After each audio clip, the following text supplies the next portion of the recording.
कहानी की शुरुआत होती है साल 2084 में, जहां हम डगलस नाम के एक आदमी को देखते हैं जो अपनी पत्नी के साथ इस वक्त मार्स ग्रह की पहाड़ियों पर चल रहा था। अचानक उसका पैर फिसल गया और वो नीचे गिर पड़ा। नीचे गिरने से उसका ऑक्सीजन मास्क भी टूट गया और उसे सांस लेने में बहुत ज्यादा तकलीफ होने लगी। तभी उसकी पत्नी उसे बचाने के लिए आगे बढ़ी, लेकिन उसी पल उसकी आंख खुल गई। दरअसल ये उसका एक सपना था। उसके पास इस वक्त उसकी असली पत्नी लॉरी है, जबकि जिस लड़की को वो सपने में मार्स पर अपनी पत्नी बनाए बैठा था वो कोई और ही थी। डगलस को यह सपना रोज आता था। उसे समझ नहीं आ रहा था कि वो इस सपने को बार बार क्यों देखता है। आखिर क्या जुड़ाव है उसका मार्स के साथ? वो तो कभी मार्स पर गया भी नहीं। वो तो अर्थ पर ही एक कंस्ट्रक्शन साइट में काम करता था, और जब वो काम पर निकल रहा था तो उसने मार्स की एक न्यूज देखी जिसमें बताया जा रहा था कि लोग मार्स पर नई नई कॉलोनीज बना रहे हैं। वहाँ पर वर्करों का एक ग्रुप है जो कि धरने पर बैठ गए हैं। दरअसल उनकी कुछ मांगे थी और वो चाहते हैं कि पहले उन्हें पूरा करो, उसके बाद ही काम होगा।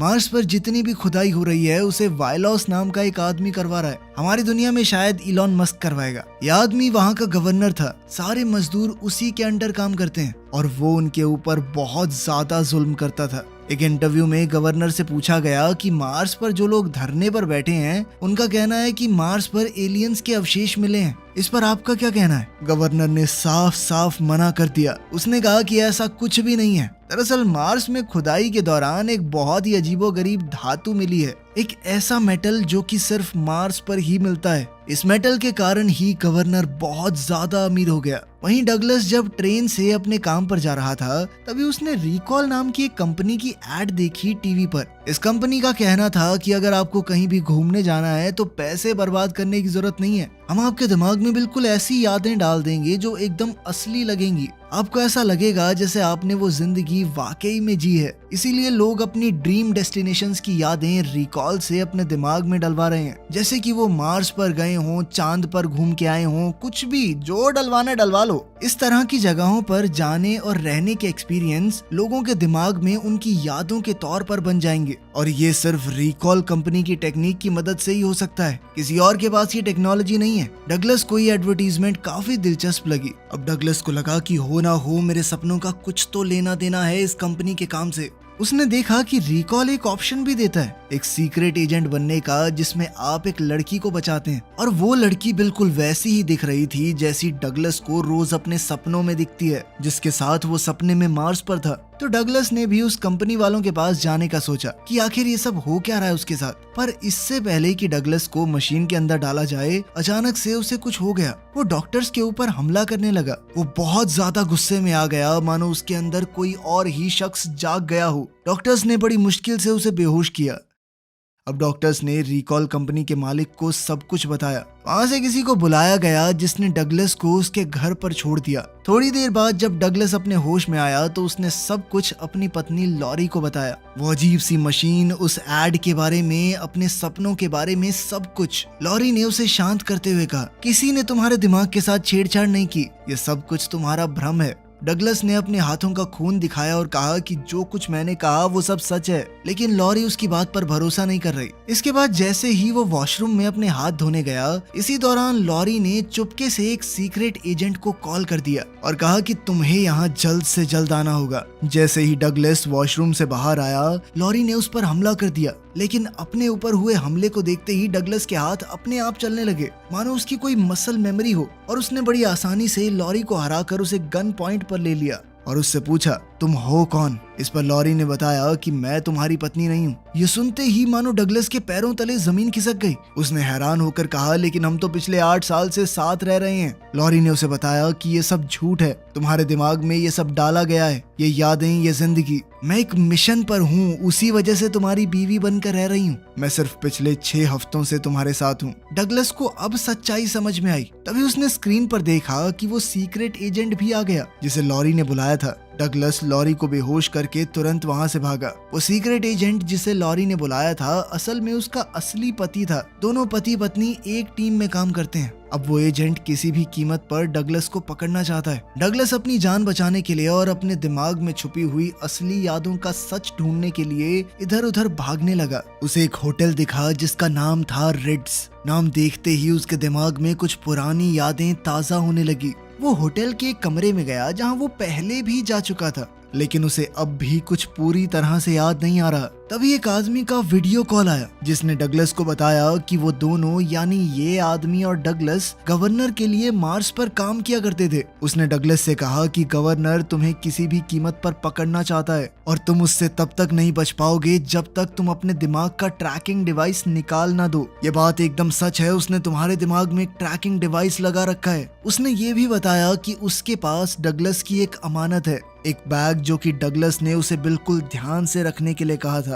डगलस ने देखा कि वो आदमी इसी होटल में नीचे खड़ा है और उसके पास एक बैग भी है। फिर वो आदमी जो डगलस का कलीग है और कभी मार्स पर उसके साथ काम करता था, उस बैग को वहीं छोड़कर निकल गया। डगलस ने नीचे जाकर बैग उठाया। जब वो यहाँ से निकलने की कोशिश कर रहा था तभी गवर्नर के सीक्रेट एजेंट्स ने उस पर हमला कर दिया, लेकिन किसी तरह डगलस वहाँ से बच निकला। उसने एक पुरानी फैक्ट्री में जाकर बैग खोला जिसके अंदर काफी पैसे रखे हुए थे, कुछ अजीब तरह के हथियार भी थे और सबसे बड़ी बात उसके अंदर एक वीडियो टेप है जिसके अंदर उसने अपने लिए एक वीडियो पहले से रिकॉर्ड कर रखी थी। उस वीडियो को देखकर डगलस को पता चला कि उसका असली नाम काल है। साथ ही इस वीडियो में ये रिकॉर्ड किया गया है कि मार्स पर जो भी लोग धरना दिए बैठे हैं वो लोग बिल्कुल सही हैं, क्योंकि मार्स पर कुछ ऐसा हो रहा है जो गलत है। यहीं डगलस यानी कि काल ने अपने दिमाग से वो ट्रैकिंग डिवाइस निकाल दिया। इसके बाद उसने मार्स पर जाने का फैसला किया। दरअसल इसी बैग में मार्स की एक टिकट भी थी। अब काल अपना रूप बदलकर मार्स पर पहुंचा। वहीं सीक्रेट एजेंट भी उसी जगह पर पहुंच गया जहां डगलस यानी काल ने सभी सबूतों को देखा था। और वहीं पर थोड़ी खोजबीन के बाद सीक्रेट एजेंट को पता चला कि काल अब मार्स पर चला गया है। अब वो भी काल के पीछे पीछे मार्स की ओर निकल पड़ा।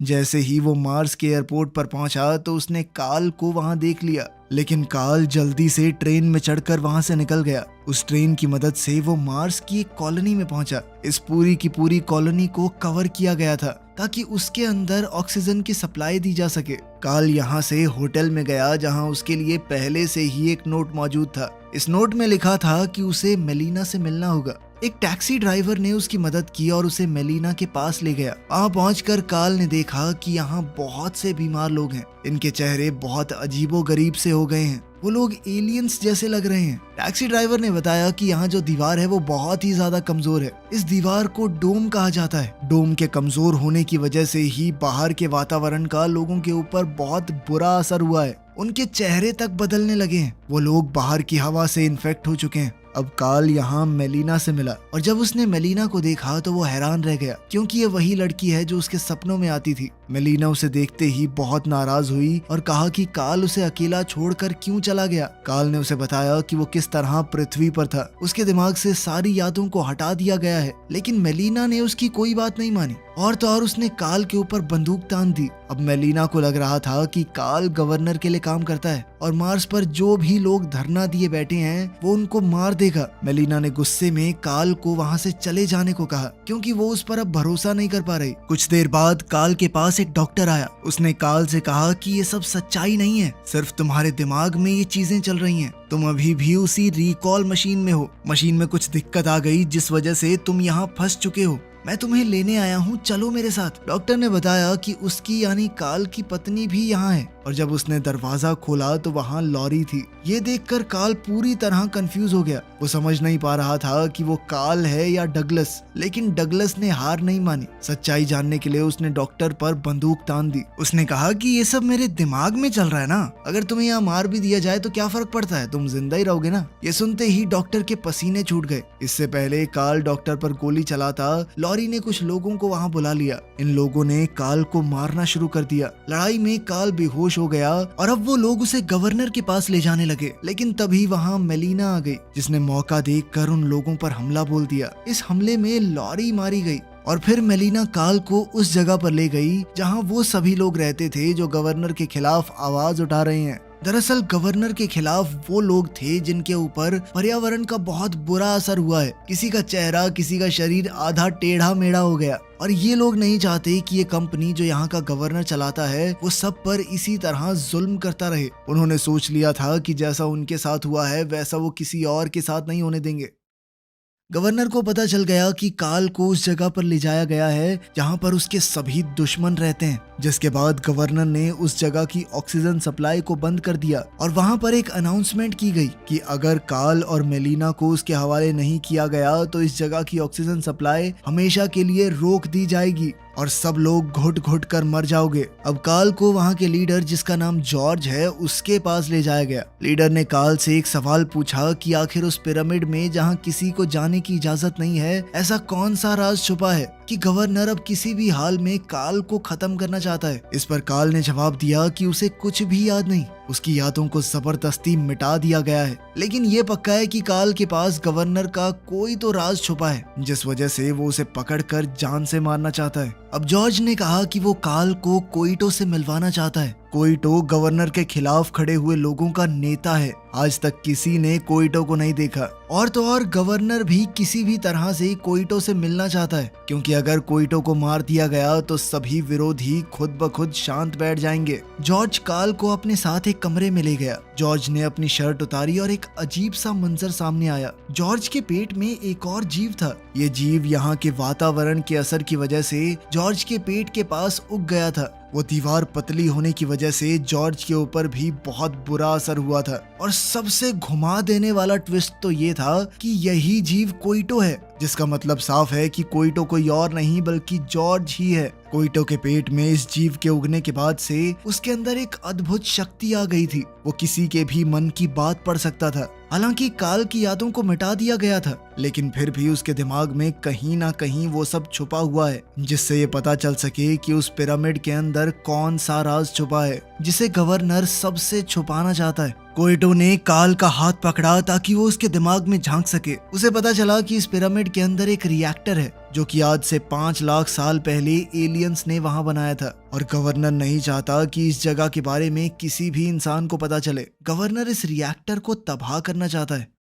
जब कोइटो काल के दिमाग में झांक कर ये सब कुछ देख रहा था, तभी गवर्नर के लोगों ने वहां हमला कर दिया। काल ने जॉर्ज को जगाने की कोशिश की, लेकिन वो इस वक्त काल के दिमाग में था। वो उससे जुड़ा हुआ था, इसीलिए उठ नहीं पा रहा और इसी हालत में उस पर वार कर दिया गया, जिससे वो बुरी तरह घायल हो गया। मरने से पहले कोइटो ने काल से कहा कि उसे पिरामिड के अंदर जाकर उस रिएक्टर को किसी भी हालत में ऑन करना होगा ताकि ये प्लैनेट गवर्नर के जुल्म से बच सके और यहाँ धरती की तरह एक आम जिंदगी जी जा सके। जल्द ही गवर्नर के लोगों ने काल और मेलिना को पकड़कर उसके सामने पेश किया। गवर्नर कोइटो की मौत से बहुत खुश था। उसने काल को शाबाशी दी और अब सारी सच्चाई बताई। गवर्नर ने बताया कि काल उसी के लिए काम करता है। उसने लोगों को ये विश्वास दिलाया कि काल उसका दुश्मन है और वो उसकी जान लेना चाहता है। उसी के कहने पर काल मेलिना से मिला और उसे अपने प्यार के जाल में फंसाया ताकि कोइटो का पता चल सके, लेकिन मेलिना को कोइटो के बारे में कुछ पता नहीं था, इसीलिए प्लान बी में उसे अर्थ पर भेजा गया और फिर पूरी प्लानिंग के साथ वापस मार्स पर बुलाकर दोबारा मेलिना से मिलवाया गया।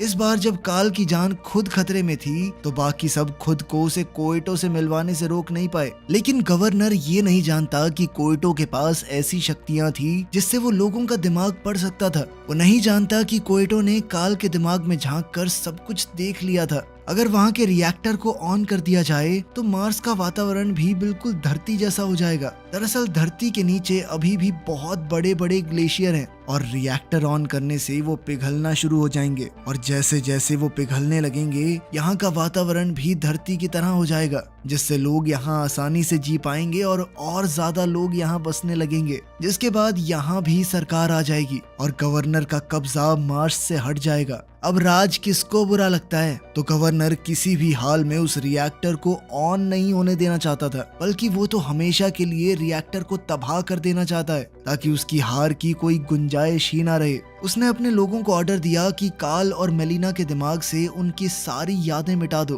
ताकि वो पहले की तरह उसके लिए काम करने लगे। हालांकि काल पहले एक अच्छा इंसान नहीं था, लेकिन अब वो बदल चुका है। वो इस बार गवर्नर का अत्याचार सह रहे लोगों की तरफ था। काल और मेलिना को गवर्नर के आदमियों ने उस कुर्सी पर बैठा दिया जिससे उनकी यादों को मिटाकर नई यादें उनके दिमाग में भर दी जाएंगी। लेकिन काल ने किसी तरह अपना हाथ छुड़ा लिया और वहाँ मौजूद सभी डॉक्टरों को मारने लगा। एक एक करके उसने सबको ढेर कर दिया। इसके बाद वो मेलिना को वहाँ से ले गया। जब वो लोग पिरामिड के अंदर पहुंचे तो उन्हें वहाँ पर कुछ भी नहीं मिला और फिर अचानक गवर्नर के एक गुंडे ने बहुत ही खतरनाक और बड़ी सी ड्रिल मशीन की मदद से उनका भर्ता बनाने की कोशिश की। काल और मेलिना ने उस मशीन पर बहुत गोलियां बरसाई पर कोई असर नहीं हुआ। अब उनके पास भागने का भी कोई रास्ता नहीं था। काल को पास ही में एक छोटी सी ड्रिल दिखाई दी। उसने वो ड्रिल उठाई और लगातार उस बड़ी मशीन की फ्यूल पाइप पर ड्रिल चलाता रहा। ऐसा लग रहा था कि वो लोग मारे जाएंगे। मशीन आसपास की चट्टानों को तोड़ने लगी, लेकिन ऐन मौके पर काल ने आखिरकार फ्यूल पाइप में छेद कर ही दिया,